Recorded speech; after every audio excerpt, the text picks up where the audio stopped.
Next Fest was last week, and there were tons of great demos for upcoming games, new games, games on the horizon, and a ton of exciting stuff I'd never even heard of. And to help you sift through this, frankly, enormous amount of video games, we have played many a demo, and we're excited to share our thoughts on some of the best ones. I'm joined by the beautiful Danny O'Dwyer and the always gorgeous Jeremy Jane, who I hear is not wearing pants right now. That's true. That's not a bit. It's 100 degrees in this office. You think I'm going to wear pants in here? And we're excited to share some of our favorite demos from this Next Fest in June 2024 for the people watching this in the far-flung future.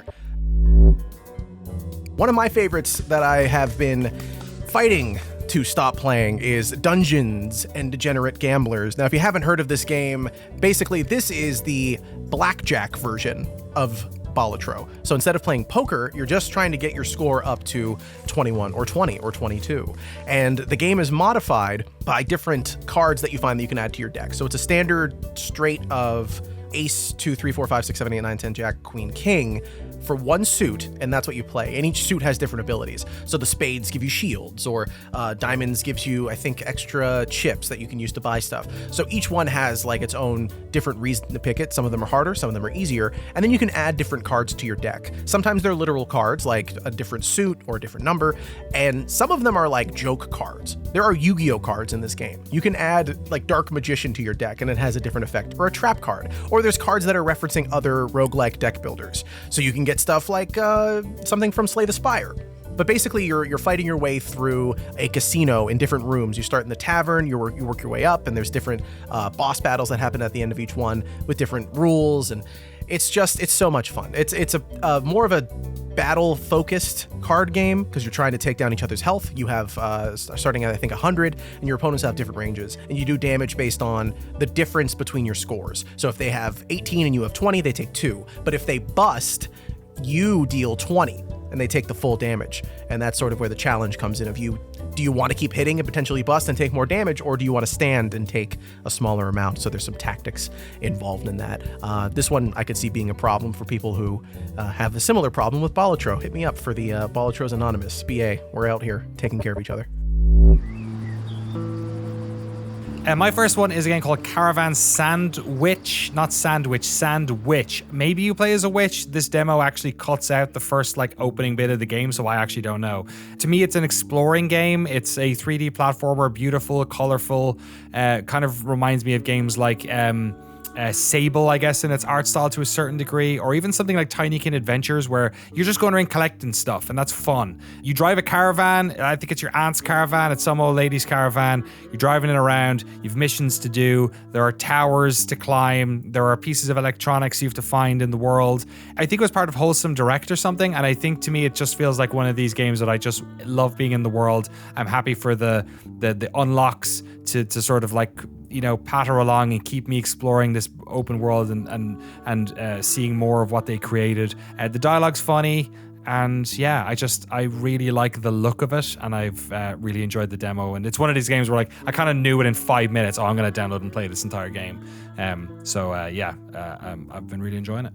What's the loop like? What are you said you're going around collecting, but what are you collecting? Yeah, very discrete small mission objectives. Like you're collecting pieces of electronics so you can upgrade stuff. I don't know if you upgrade the caravan much, but you're it's one of these sort of dystopic sci-fi, tell me if you've heard this before, sci-fi worlds where a lot of technology is left around. Some of it's working, some of it's not, some of it's not helpful anymore. So you're sort of trying to collect stuff so you can access new areas, basically. There's a bunch of robots around as well. There's one robot in the demo who really doesn't like you. It doesn't like humans because you steal the television from them.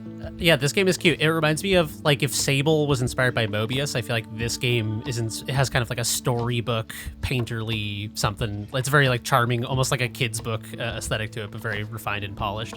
Yeah, I can't quite put my finger on it, but it feels comfortable and familiar. And yeah, it's beautiful just to be in it, and you can feel the wind in your hair when you're playing this game, and that's always a good time for me. My first game is Elation for the Wonderbox 6000. This has rocketed up to my most anticipated game of the year, I'm pretty sure. This is a first-person exploring RPG. I don't know what to call it. It's like a claymation first-person game. It is so surreal. The only way I can describe this is like if Philip K. Dick had a way better sense of humor and was a gamer. Let me just give you a little crumb of this game, and I feel like it'll give the full flavor. It's a game about someone who is looking for a mysterious retro game that will basically like finally make them happy. Stop me if you've heard this one before, maybe on our podcast. But the contrast that I think sets it up so perfectly is when you go into your bedroom in the demo, you open it and you have another fictional game console that plugs directly into your brain and causes like immediately triggers your neurons to feel like pleasure, joy, like all of the emotions you could ever want are at the touch of a button. And even in spite of having that device, this dude is still like, no, I need to go get this fucking janky retro game that I can't find. It's just an incredibly smart, funny, like meta but sincere, jokey but emotive game that, I don't know, it just hits like a million different things that I love. And yeah, I also, the art style, the writing, everything about it just feels very singularly unique. And I can't wait to play it. Any idea how long the demo is? The demo is like 8 minutes. It is okay. You literally just explore your house and leave, and there's like a little thing and it ends. Good. That's a good demo. It's perfect. It's so dense. Every bit of it, like every little crumb of writing in it is worth experiencing. So, my second game gotta be Uncle Chop's Rocket Shop. This is what I love Steam Next Fest for, is you can find something that you've never heard the name of before, and it instantly becomes something you are anticipating deeply, and this is the one for me. So Uncle Chop's Rocket Shop is a roguelite fix-em-up. That's how they describe it. You play as this fox-headed greaser, and you're working at a garage in space repairing spaceships. You take these jobs, and you're trying to pay your rent with the money that you make from them, your RENT from this company. And your job while fixing these spaceships is to repair the modules on them. There's like, they need oil, they need fuel, maybe there's a navigation system or a security system, and you have to repair all of these things using this grimoire, this like cursed manual with all of this information in it. You can diagnose what's wrong with the module. Maybe there's sediment in the oil and you need to take it all out. And it has this physicality to solving these problems. It's not just clicking on a number. If there's a bolt you need to undo, you have to manually move the wrench. If there's a screw you need to unscrew, you move the screwdriver. There's so much like little almost WarioWare feel and tactility to all of the gameplay mechanics that I can see from the screenshots more stuff that's not in the demo, and I am so excited to see what those gameplay mechanics feel like. This is just, it's so novel from beginning to end of this demo. Beautiful time. Funny game? It's a little funny. The corporation that you're working for, the only way they speak to you is with this hologram of a pig who like is just, you know, a capitalist pig. Like, give me the money for your rent. You have 3 days. There's a lot of like weird stuff going on under the hood as well. Like, it's not just a straight-faced space game. It's like there's some, you know, like I said, it's a grimoire you're using for the manual. There's some like demonic stuff going on here. There's another layer to this that's not just wacky sci-fi. One thing I think is really intriguing about this is that the fact that you have like a manual that instructs you on like these physical systems you're interacting with gives it like this almost like immersive sim feel, where it's like the fun of an immersive sim is being in a world that has like rules and you learn the rules and systems and tinker with them. And yeah, there's something very immersive about the idea of getting these foreign machines and being like, all right, let me open the physical manual that tells me how this shit works and try to understand it. Yeah, it immediately I felt like I was playing Papers, Please. Nice. Like just in that same sort of way of the interface and learning about the world and following these rules as they're given to you. Yeah, I could see this being one of my favorite games of the year if it does come out this year. I'm very excited for it. And my second game is Metal Slug Tactics, which is the perfect game if you are like me, somebody who adores looking at the art of Metal Slug, but hates playing Metal Slug or is bad at Metal Slug. Because the thing about Metal Slug is those games are not easy. And I feel like Metal Slug Tactics similarly doesn't really hold your hand all that much. Like once you've done the tutorial in this demo, the first few missions are, you know, hard. So art style, I swear to God, maybe this is just saying something about me, but I could live in this game forever. I just love looking at Metal Slug, and the fact that you can just like stand there and look at it forever is great. Animations are wonderful. It just has all that Metal Slug juice, like levels that have destructibility, where stuff moves around a bunch. The actual turn-based combat itself, I find very interesting because you can do stuff where it's grid-based and it's isometric, but you can do like combos between the different folks in your crew. So they have all the Metal Slug characters. If you manage to get like a baddie, like sort of on the same horizontal/vertical plane as two of your characters, then like both of them will attack that character, which can also lead to funny situations if, for instance, one of them is standing in front of the other because they just don't recognize friendly fire and they'll shoot shoot one of your characters in the back of the head if they want to. It just has, I love the production values on it. It's actually made by Liker Studio, who are the folks who made that really interesting city building game I mentioned a couple of months back called Synergy that has that. Yeah, it looked like Mobius style. This is the second game we've come up now where Mobius has been mentioned that isn't actually Mobius. And yeah, I just really like the mechanics of the combat. There's a lot in there, but the tutorial in the demo does a really good job of layering it in. And honestly, if you are like me, somebody who has just loved the look of these games and the pop of these games and just how gloriously arcadey they are, but you've not vibed with the gameplay, really, I feel like you need to give it a whirl. Yeah, the aesthetic of this is like Metal Slug feels like it was made for tactics. Looking at the screenshots of this, yes. It's like the feeling of the isometry and the little figures that are so beautifully rendered. It feels like a toy set or something. Like it's like, I don't know. It has. I just want to like reach my hands into this game and fuck with it. Totally, it's like idle animation porn is what this game is. Okay, my next game is Conscript. This is a World War I survival horror game. It's kind of inverting the typical survival horror feeling of isolation and like decrepit buildings where there's one zombie, and it's like the build up to that one zombie is so tense. This is like you go outside and there's a bunch of dudes going over the top with bayonets, and you have to fend them off with your big fucking chunky bolt action rifle. That alone is really interesting to me. To like war as a horror setting, I think is inspired and brilliant, and like really gives a new perspective on historical events. But the other thing I find so interesting about this game is the physicality of the combat is very unique to me. The first weapon you get is a shovel, and to wind up your melee, you have to like hold, and there's like a wind up period where it's weaker before you can unleash it. And so because there's more enemies, you're kind of like running away and timing your hits, and there's this real like push and pull physicality to the combat where you have to time things out and think very intelligently about it, or you just get overwhelmed by dudes. And same with the rifles, like you pop off a shot and you have to rack the next one, or you have to like manually load bullets into it. So it's just it's like the slowness and heaviness of survival horror, but you're thrust into this very overwhelming, loud, bombastic war setting where the shells are hitting and there's dudes getting their legs blown off and they're like, "Tell my family I love them." Like it's really intense and good. Like, how often do you die, I guess, in this game is what I'm wondering about, because it sounds pretty frenetic. Yeah, I played like almost 40 minutes, and I only died once, but, you know, I'm pretty good gamer over here, so, you know, you might die a little more, but...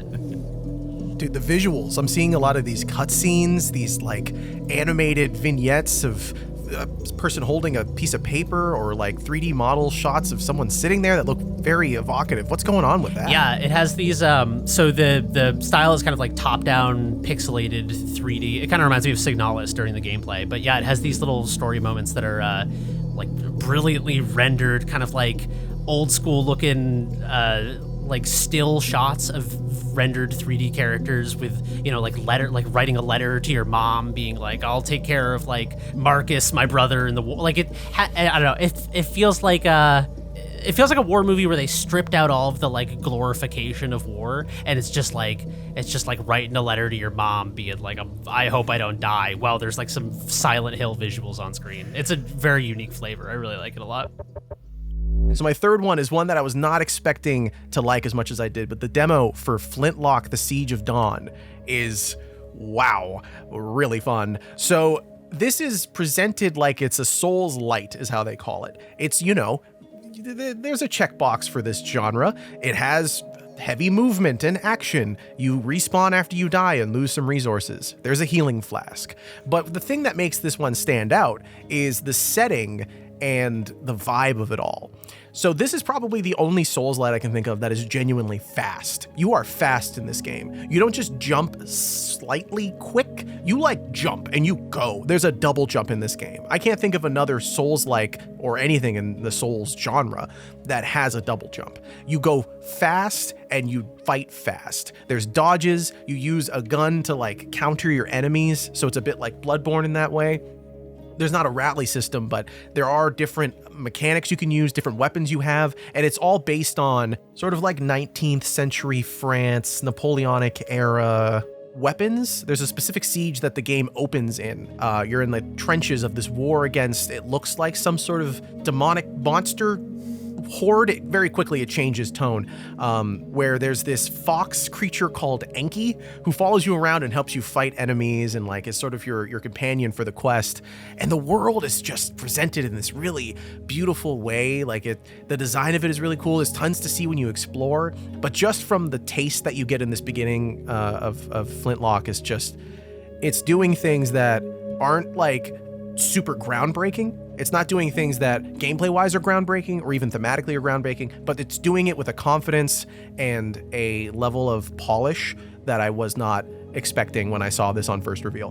The movement and combat looks so fast and fluid, and I'm curious if it if you feel like it strikes that balance between sort of like the arcadey, frenetic feel of something faster and the kind of like heavy, high stakes feel of like a Souls game. You think it strikes that balance well? Absolutely. Yeah, I think it finds a good balance between, yeah, like you said, finding some arcade action combat. It almost feels like a slower version of a DMC game. Not quite as like knock things into the air and hit them while they're floating, but there is some degree of interaction with Enki. You use Enki's abilities to break down armor or to stun the enemies, and then you can hit them for special attacks. Even that, there are like special cinematic attacks you do when they're stunned, and even that is fast. Like it doesn't need to be, but I feel like in other games like that, when you get a parry or a good hit, it slows the game down, but even that keeps the pace. Everything is so quick, nothing takes too long. It glides right off. Super fun experience. Is this linear, or can you like choose where you're going like Soulsy games, or because the trailers made this look like it's more of a character platformer, sort of linear game? Is that true?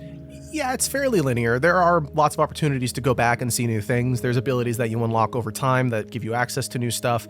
But for the most part, if you're following the direction, there's a lot of like branches you can find. Go over here and check this out, and it's a bigger area. There's a lot to it when you go and check out the branches, combat, items to pick up, things to see. But for the most part, if you just follow the straight line that they give you, it can be linear if you want it to be. It's sort of like that God of War level of linearity. In fact, I would compare it a lot to God of War. There's a lot of elements of it that are similar in that way. Some of this sounds a little bit like Sekiro. I think there might have been a double jump in that. I'm not sure, but obviously that's super high stakes combat. It's not the same thing. But does it feel at all like that? I never actually played Sekiro. But from what I've seen, it does share a lot of. That's probably why I'm so excited by the novelty of this. It's like the thing that everyone said was good. It's like Sekiro, but you can get past the first boss. Yes, yeah. You don't have to quite master the art of the parry for this one. Tactical Breach Wizards is a game I've been dying to play for years and years and years. I'm a big fan of Tom Francis when he was a writer at PC Gamer UK. I've been following his career ever since he dropped the pen and picked up the keyboard. He made Gunpoint and Heat Signature, and this is his third game under the name Suspicious Developments Incorporated, so presumably he's got a little team around himself. It's a SWAT team game with wizards, I guess is the easiest way to put it. The levels take place in distinct rooms. Much of the demo and much of the game presumably has you breaching, like breach, bang, and clear SWAT style into these rooms, but it's puzzle, like turn-based combat puzzle stuff, kind of like Frozen Synapse kind of thing like that, but super turn-based.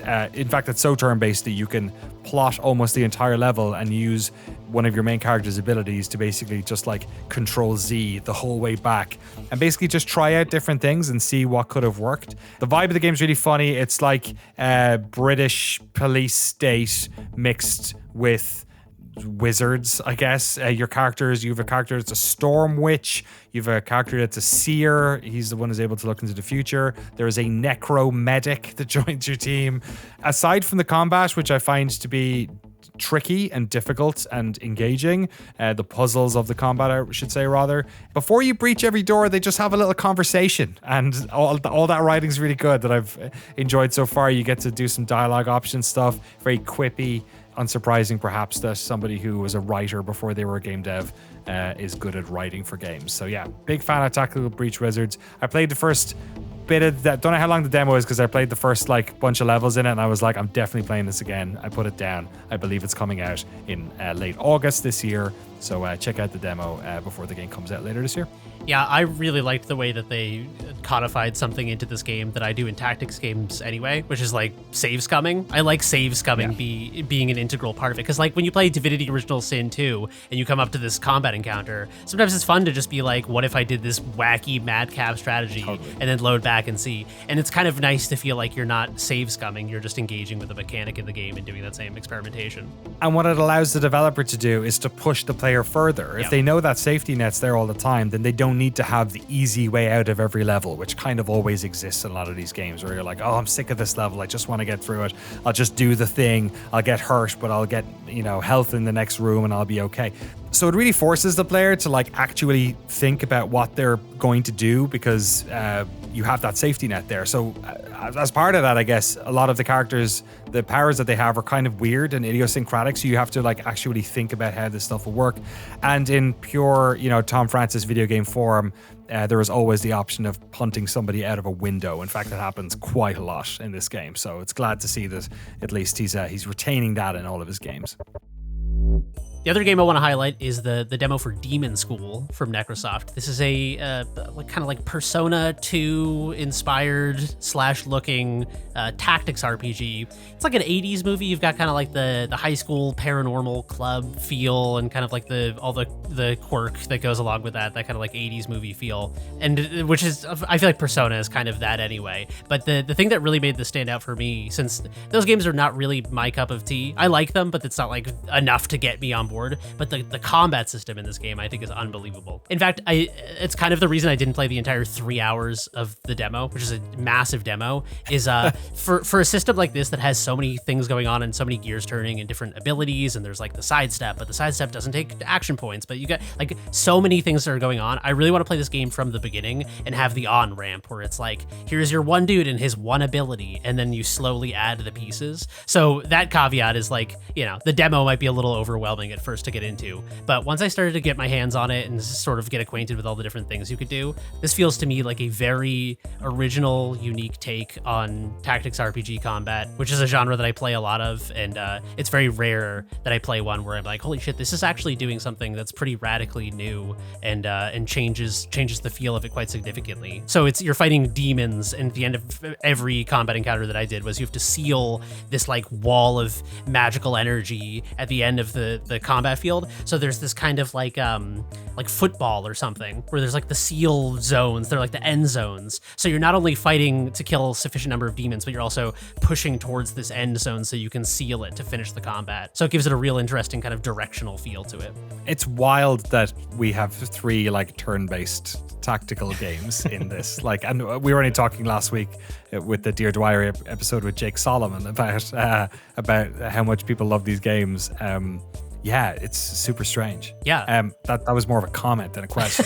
My question is, what's the speed of it? Is it a game that you're taking a lot of time per turn, like into the breach, kind of figuring out what you're going to do, or is it punchier? It's, that's one thing I really like about it actually is when you play something like Baldur's Gate 3, where, 80 hours in, you have so many abilities, and it's like, oh, do I cast like a tier 3 meteor storm or this or that? Like, the nice thing about Demonschool, at least at the slice of it that I played, is even though you have 4 party members on the board, they all have kind of a limited set number of abilities. You can move, sidestep, and they all have like one kind of standard attack and one special attack that you build up to. And so once you learn what each of your 4 pieces can do, they each kind of have one function. And so it's kind of like Into the Breach, where it feels complex, but every individual piece of the complexity is so simplified that you really get into a flow, and you're like, okay, this guy swaps places with someone and stuns them, this guy does the attack, this guy has the knockback. And so you start to get into like a rhythm where you can kind of you're reading the matrix code streaming down, and you're like seeing seeing the chess game 3 moves ahead. So it gives you that feeling of complexity without overwhelming you, I'd say. And the last one that we want to highlight, the demo maybe that has put the most hair on our chests. I Am Your Beast from the creative masterminds at Strange Scaffold. I don't know how these people make so many games. They must be incredibly efficient over there. They have made a military industrial complex revenge shooter game, first person speedrunner. There's so much going on here. It's like a sandbox style combat game where you enter these arenas and are tasked with dispatching all of the people in it in as quickly a manner as possible if you want to get a good score. You have different options, like you can shoot people in like John Wick style aim down sights, or if your gun has no more bullets, why not hit them with the gun? Do whatever you want. You can throw knives and different weapons, and there's so much going on gameplay wise, and then narratively, this is like presented in such an interesting way. Every scene has these small vignettes that pop up of text, people talking the inner thoughts of the main character, and they're presented as kinetic text on the screen in these really stark, shocking ways. The opening scene for this demo is like gameplay moments of first person walking, small mechanical introductions, and then boom, it punches you right in the face with a title drop that only Strange Scaffold could do. I think this is absolutely one of the most impressive first person games I've played this year. Just like from movement to gameplay, it's hitting all the notes for me. What are your guys' thoughts on it? Yeah, I like it. I'm probably not as hot in as you are. I played a lot of Super Hot. I played Super Hot VR as well. That's fair. And this is very much a Super Hot game. Like it is, you are lining up people in the right way. You're shooting some. You've got limited ammunition. You're catching guns in midair.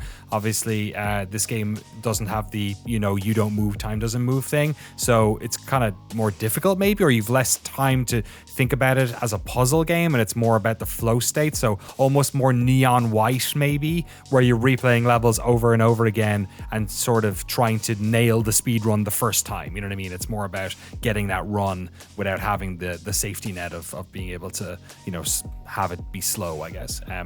So I enjoy it. I think the one thing I wish there was more of was I wish the game would give me an excuse to perfect the levels. Right now I feel like I need to be self-motivated to perfect those levels. And I'm an idiot. I'm a dumb, monkey brain dumb fuck who needs the game to like give me style points or upgrade some things for me to try and get that S rank, or at least the way Neon White does, where they like really like let you know you fucking nailed it. There's no like countdown timer or leaderboard on this thing, right? No, not yet. Hopefully at some point in the future, but I feel what you're saying on the incentive to do it. I guess because I'm so Neon White pilled from 2 years ago now. Time is a demon. I just love going fast, and I think the competitive community nature of this, Zalavier, the head of Strange Scaffold's been posting different clips of people doing speedruns and showing their best times. And yeah, that's super cool. Jeremy, what about you? I feel like this game is Neon White Metal Gear, and in so many ways. Like, not only like the quick feedback loop of perfecting these little executions, literally and also metaphorically, but it's also like the little narrative drops between levels are so good. Zalavier Nelson Jr. did some of the voice acting for this, too. I'm like 99% sure. Him. Dude is incredibly talented. The voice acting is like, it's like, oh really? It's this hyper. He's the protagonist. The protagonist voice. I made a note that the protagonist voice actor was really good. So that's the dude fucking decoding this shit as well. That's funny. Dear diary, did I tell you that I saw a bird? Yeah, this very kind of like super compressed, breathy, like under your breath, kind of like whispering little vows of revenge. And I think it, in a weird way, it captures a lot of that Metal Gear feel, but in a very minimalist way, where the gameplay does not remind me of Metal Gear, other than kind of like thematically and like tonally and sneaking through the jungle, killing people or whatever. But the cinematic bombast of these little purely like text and audio narrative drops between levels, it feels like it's punching above its weight by doing a lot with very little. All right, and those are some of the demos that we think are definitely worth checking out from this Steam Next Fest. Upcoming games you should check out. Go wishlist them. They're really good. You can still play the demos probably. They're probably still available. You should check them out. They're fun. Hopefully. Play more indie games. And if you didn't see your favorite on this list here, let us know in the comments what you enjoyed from this Next Fest. And we'll see you on the next one. I think there's another in October. They do a lot of these now. Go play more games. They do a lot of these, Jesse. They do a lot of them.